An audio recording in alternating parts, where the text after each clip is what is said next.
Hello champions, welcome back to the class. आज हम English grammar की फाउंडेशन रखने वाले हैं और ऐसी फाउंडेशन रखेंगे जिस पर पूरा एसएससी का इंग्लिश टिका हुआ है। देखो, ग्रामर में मुश्किल नहीं होती है, देखो तरीका गलत होता है। आज मैं आपको ऐसे सिखाने वाला हूँ कि आपकी इंग्लिश बोलेगी कि भाई आप नंबर तो इस बंदे को दिला के ही रहूंगा। देखो, सबसे पहले हम चलते हैं इंग्लिश अल्फ़ाबेट में, सबसे एकदम बेसिक से स्टार्ट करते हैं। और वो क्या है कि हमारा अल्फ़ाबेट है, ठीक है। तो देखो, इंग्लिश अल्फ़ाबेट में कितना 26 लेटर्स होते हैं, उनमें से क्या होते हैं, 5 वॉवेल्स होते हैं, ए, ई, आई, ओ और यू। देखो, और रिमेनिंग लेटर्स कितने हैं, और 21 जो कॉन्सोनेंट है। लेकिन देखो, एसएससी में इनका नॉलेज आपको तभी काम आएगी जब इसका आप सही प्रोनाउंसिएशन समझेंगे, ठीक है। देखो, वोवेल्स का इंपॉर्टेंस क्या है कि इसके मतलब वोवेल्स के आगे क्या लगता है, एन लगता है, ठीक है, आर्टिकल एन लगता है। तो सिंपल सा बात है। तो देखो, आर्टिकल एन कब लगेगा, जब इसका उच्चारण जो है ना, वोवेल्स मतलब एन के बाद जो भी जो शब्द स्टार्ट हो रहा है, जिसके पहले भी एन लगेगा, उसका उच्चारण जो है ना, हिंदी स्वर माला के अ से लेकर औ तक के बीच के वर्णों से होना चाहिए, ना कि वो ए, ई, आई, ओ और U. A, E, I, O, U से स्टार्ट हो रहा है या नहीं हो रहा है, इससे कोई फर्क नहीं पड़ता। लेकिन इसके उसका उच्चारण जो है, उसका जो साउंड जो है ना, वोवेल साउंड होना चाहिए, जैसे ओ। और वो भी साउंड किसका होना चाहिए, हिंदी स्वर वर्णमाला का आ से लेकर औ तक। इनके बीच यदि उसका उच्चारण हो रहा है, फर्स्ट उच्चारण, तभी जाके उसके आगे एन लगेगा, ठीक है। नहीं तो ए लगेगा, ठीक है। अब आगे चलते हैं। अब टॉपिक टू देखते हैं, कैपिटल लेटर्स। देखो, ये जो कैपिटल लेटर्स है ये एसएससी में कोई पूछता नहीं है, लेकिन मैं चूंकि आज हमारा इंग्लिश के साथ पहली मुलाकात है, पहली डेट पे आए हैं, तो बस ऊपर ऊपर से हम लोग सतही ज्ञान ले रहे हैं एक दूसरे के ऊपर। बाकी में हम लोग बाद में डीप में एक दूसरे को समझेंगे, ठीक है। तो सबसे पहले देखिए, कैपिटल लेटर्स कब यूज होता है। सबसे पहले कोई भी सेंटेंस, कोई भी वाक्य का स्टार्ट होता है तो हमेशा कैपिटल लेटर से स्टार्ट होता है। दूसरी चीज, प्रॉपर नाउन, व्यक्तिवाचक संज्ञा। व्यक्तिवाचक संज्ञा का जो पहला अक्षर होता है हमेशा कैपिटल लेटर में होगा, जैसे राम हो गया, यमुना हो गया, दिल्ली हो गया। किसी का भी ये जो चीज, जो व्यक्तिवाचक नाम होता है, किसी विशेष नाम होता है ना, वो बड़ा अक्षर से स्टार्ट होता है। दूसरा है कि कैपिटल मतलब आई। तो आई जब भी अकेला आता है तो एकदम डट के सीधा खड़ा रहता है, भाई मैं झुकूंगा नहीं ना छोटा होऊंगा।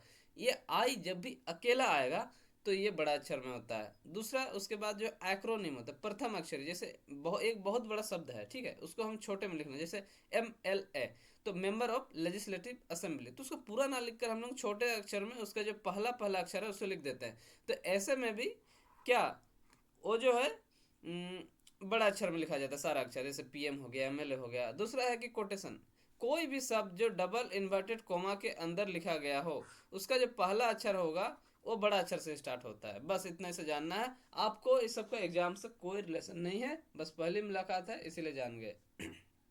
अब आते हैं कोर टॉपिक पे, जो एसएससी का हार्ट है, यहीं से बच्चों का वो दिल धड़काता है, ठीक है।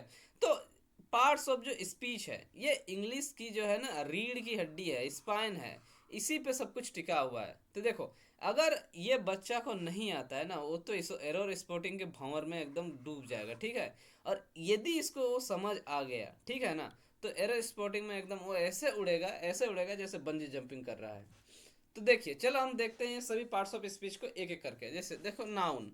तो नाउन क्या है, नाउन एक नेम है, ठीक है, एक नेमिंग वर्ड है। कोई भी नाम हो सकता है, वो चाहे व्यक्ति का हो, वस्तु का हो, स्थान का हो, कोई भी नाम हो। यदि कोई नाम है तो वो नाउन है, बस इतना से जानना है, ठीक है। इससे ज़्यादा एग्जाम में कुछ नहीं पूछता है, ठीक। उसके बाद प्रोनाउन, ठीक। प्रोनाउन देखिए, नाम में ही छुपा हुआ है प्रो और नाउन, ठीक है। ये थोड़ा प्रो बनने की कोशिश करता है, थोड़ा खुद को प्रो दिखाता है नहीं प्रो, ठीक है ना। प्रो ये है नहीं, इसका अकेले कोई मजाल नहीं कि मतलब ये अकेले आके काम कर ले। जब एक बार नाउन आता है, ठीक है, नाउन आता है, अपना काम करता है, अपना पहचान बनाता है, ठीक है। एक नाउन के एक बार आना ही काफ़ी होता है, वो इतना इम्पोर्टेंट है। तो वो आके नाम बना जाता है, फिर उसके बाद ये उसके नाम पे उछलता रहता है।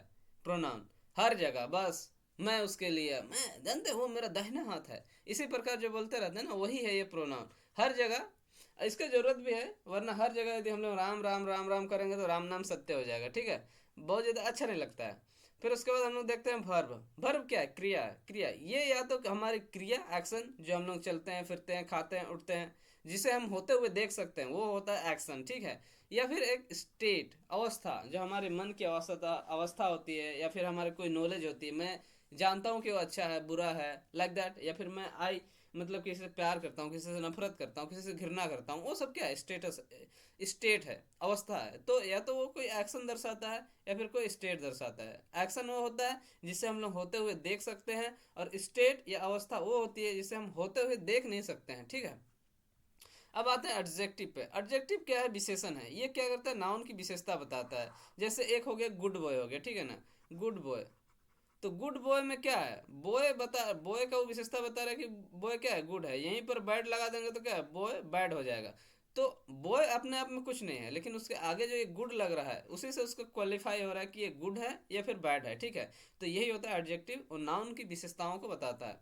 अब आते हैं एडवर्ब। हिंदी में इसे क्रिया विशेषण कहते हैं, लेकिन उसका यदि लिटरल अर्थ में जाया जाए तो ये ऐसे अर्थ निकल रहा है कि ये क्रिया की विशेषता बताता है, लेकिन ऐसा नहीं है।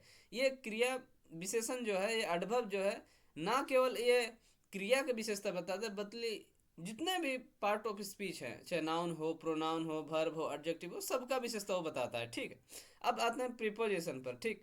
तो प्रीपोजिशन आप इसी में देखिए कि पोजीशन लिखा हुआ है, ये हमारी पोजीशन दर्शाता है कि हम उस वाक्य में कहाँ स्टैंड करते हैं, ठीक है ना। ये हमारी पोजीशन दर्शाता है, और इसको बेहतर तरीके से समझेंगे हम इसका जब स्पेशल लेक्चर होगा तब। अब आते हैं कंजंक्शन। कंजंक्शन, जंक्शन, जंक्शन से ही आपको समझ में आ रहा है कोई भी चीज़ जुड़ता है, ठीक है। जंक्शन, रेलवे जंक्शन सुने ही होंगे, रोड का जंक्शन होता है। तो ये जोड़ने वाला शब्द, जैसे एंड हो गया, वगैरह वगैरह जितना भी है, ठीक है। उसके बाद इंटरजेक्शन। तो इंटरजेक्शन जो है विस्मयादि बोधक, मतलब जो भी सडन फीलिंग होता है, जैसे आपने अपने गर्लफ्रेंड को या अपनी मम्मी को, अपने भाई बहन, किसी को भी कोई सरप्राइज देते हैं, तो उसमें जो वो फीलिंग जो उत्पन्न होता है, तो उसको व्यक्त करने के लिए जो शब्द होते हैं, जो मतलब क्या बोलेंगे, संकेत होते हैं, उनको विस्मयादि बोधक कहते हैं, ठीक है। तो इंग्लिश में हर चीज़ का जुगाड़ है।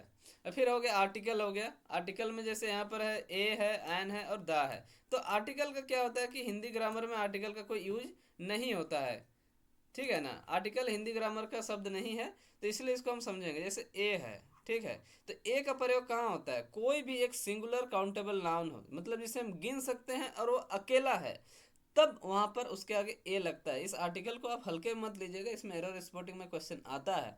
और यदि कोई वो अनकाउंटेबल है तो ए और एन नहीं लगेगा, ठीक है ना, मतलब इसे गिन नहीं सकते। जैसे पानी, पानी आ वाटर नहीं होगा। और एन, एन का प्रयोग तो मैंने आपको बता ही दिया। जो एन के बाद जो शब्द आ रहा है, ठीक है, या फिर जिसके पहले एन लगेगा, उसका जो प्रथम उच्चारण होगा वो क्या होगा, वोवेल साउंड से होगा। और वोवेल साउंड कौन सा है, हिंदी वर्णमाला के आ से लेकर आउ तक, ठीक है। तो यहाँ में उसका यदि उच्चारण हो रहा है इसके बीच, तो उसके आगे एन लगेगा। वो भी कब, जब वो गिनने लायक हो, हम गिन सकते हैं, और वो अकेला हो, सिंगुलर हो, ठीक है। प्लूरल होगा तो ए एन नहीं लगेगा, क्योंकि इनका मीनिंग एक होता है, ए और एन दोनों का। उसके बाद दा का प्रयोग तभी होता है जब हम उस चीज़ को पहले से जानते हैं और फिर वो फिक्स हो कि हाँ यही है, यू एग्जैक्ट किसी चीज़ के लिए यूज हो रहा है, तो उसके लिए दा का प्रयोग करते हैं, ठीक है। अब आते हैं, देखो पार्ट्स ऑफ जो स्पीच है भाई, इसे सीखने का कोशिश मत करोगे। यदि तुम इसे रटने की कोशिश करोगे, और यदि ये तुम उम्मीद करोगे कि एसएससी में मेरा नंबर आ जाए, तो भूल जाओ भाई। आप इसे महसूस करो, इसे अपने दिल में बसाओ, वरना एरर स्पॉटिंग में एग्जामिनर आपको ना महसूस करवा देगा कि क्या होता है वो, ठीक है। अब आगे चलते हैं कि एक चीज़ है सब्जेक्ट वर्ब अग्रीमेंट, ठीक है। अब इसमें देखते हैं कि सब्जेक्ट क्या होता है, सब्जेक्ट क्या है, वर्ब क्या है, और ऑब्जेक्ट क्या है, ठीक है। तो इंग्लिश का जो वर्ड का जो है स्ट्रक्चर होता है वो subject plus verb plus object होता है। हिंदी में क्या होता है, जैसे राम आम खाता है, ठीक है। तो हिंदी में देखो, ये हो गया सब्जेक्ट कर्ता, ये हो गया ऑब्जेक्ट, ठीक है, और ये हो गया वर्ब। तो सब्जेक्ट ऑब्जेक्ट वर्ब है, लेकिन इंग्लिश में क्या होता है, सब्जेक्ट वर्ब ऑब्जेक्ट। यहीं पर हो जाएगा, देखो राम, राम ईट्स मैंगो, ठीक है। तो ये हो गया, क्या हो गया, सब्जेक्ट हो गया, कर्ता हो गया, और ये क्या हो गया, वर्ब हो गया, और ये ऑब्जेक्ट हो गया, ठीक है। तो सब्जेक्ट मतलब क्या है, मतलब जो काम, जो मेन एक्शन कर रहा है, ठीक है, जिसके द्वारा मेन एक्शन कर रहा है। तो आपको किसी भी शब्द में सब्जेक्ट पता करना हो, तो सब्जेक्ट का पता आपको इस शब्द से चलेगा। आप एक प्रश्न पूछिएगा कि कौन, ठीक है, यदि आप कौन का आंसर जो मिल रहा है वही है सब्जेक्ट, ठीक है। और यदि आपको ऑब्जेक्ट पता करना हो, मतलब कर्म पता करना हो, मतलब किस पे काम हो रहा है, ठीक है, तो किस पे काम करना हो वो यदि पता करना हो, तो आप पूछिएगा क्या या फिर किसे, ठीक है। क्या या किसे का जो जवाब होगा, क्या या किसे का जवाब आपको ऑब्जेक्ट होगा। जैसे यहाँ राम आम खाता है, क्या खाता है, आम खाता है, कौन खाता है, राम खाता है, तो वहां पर आपको सब्जेक्ट मिल गया। अब इससे तो एग्जाम में क्वेश्चन आता नहीं है, ठीक है। एग्जाम में क्वेश्चन आता है सब्जेक्ट और वर्ब और अग्रीमेंट से, ठीक है।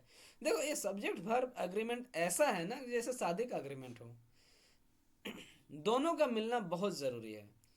देखो यदि भर बोल दे कि मैं प्लूरल हूँ और वही सब्जेक्ट कह दे कि मैं सिंगुलर हूँ, तो बस वही बात हो जाएगा कि यदि आप दुल्हन के सामने या फिर दूल्हा के सामने यदि कोई कह दे कि नहीं भाई डबल हूँ, मैं प्लूरल हूँ, तो फिर शादी टूट जाएगा। उसी प्रकार सेंटेंस का यहाँ पर एग्रीमेंट भी टूट जाएगा। तो इसीलिए इस चीज़ का ध्यान रखना बहुत ज़रूरी है। आगे हम इसे विशेष तरीके से समझेंगे कि क्या ध्यान रखना है। तो दोस्तों यह था इंग्लिश ग्रामर का पहला परिचय। यदि नींव मजबूत हो गई तो पूरा सिलेबस आपका रॉयल एनफील्ड की तरह स्मूथ चलेगा। अगर आपको यह इंट्रोडक्शन अच्छा लगा तो कमेंट कीजिए मिशन सिलेक्शन, और नेक्स्ट क्लास में हम वर्ब चैप्टर को फुल एसएससी लेवल पर स्टार्ट करेंगे। धन्यवाद।